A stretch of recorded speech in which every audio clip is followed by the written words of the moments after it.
Let's first look at the first situation, when performance obligation to deliver a good or service at a single point in time. So when do we recognize revenue in this situation? We recognize revenue when performance obligation is satisfied. So when is performance obligation satisfied? The performance obligation is satisfied when control has been transferred from the seller to the customer. In the case of the previous example we give, if I go buy a cup of coffee from Starbucks, Starbucks can recognize the revenue of that cup of coffee when performance obligation is satisfied. And their performance obligation is satisfied when the control of that cup of coffee has been transferred from Starbucks to me. So that is when the performance obligation is satisfied. And what is control? Control basically means the customer has direct influence over the use of the goods or service and obtain its benefit. Or in other words, when I have the direct influence over that cup of coffee, that is when the control has been transferred. So let's look at an example about the first situation. When should company A recognize revenue for the following sale of 1,000 white box to company B? So we have 3 days here.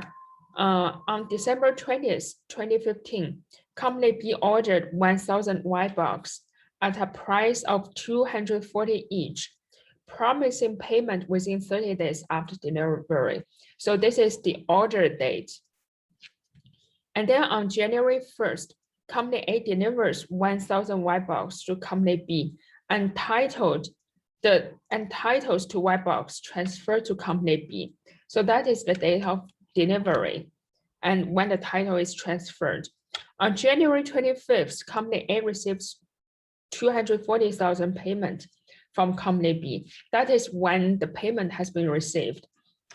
So please take 5 minutes, try to work on this, try to work out the journal entries on each of these dates on your own, and you can pause your video for now.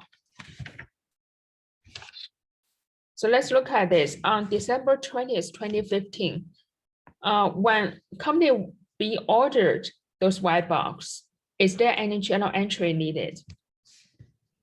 No, we don't need to make any journal entry here because the company hasn't made any payment and the performance obligation hasn't been satisfied yet. So this is basically the kind of entered into a contract, but nothing else. The performance obligation, nothing has been performed. The good hasn't been delivered yet, nor is there any service performed. So this is basically just a contract date and no journal entry is needed here. And then on January 1st, 2016, company A delivers 1,000 white box. What is the journal entry? So we debit account receivable because the payment hasn't been made yet, 214,000. So which is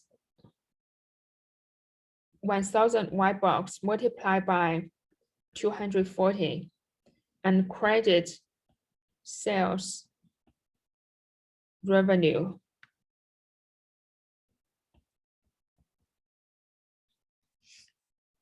So now this is when we credit sales revenue, that is when we recognize revenue. Revenue can be recognized here because the performance obligation has been satisfied. Company A made the delivery and the title has been transferred. And on January 25th, company A receives 240,000 payment. The journal entry here is to debit cash. That is when the payment has been received and it is no longer receivable now. So those are the 3 journal entries on each of the dates.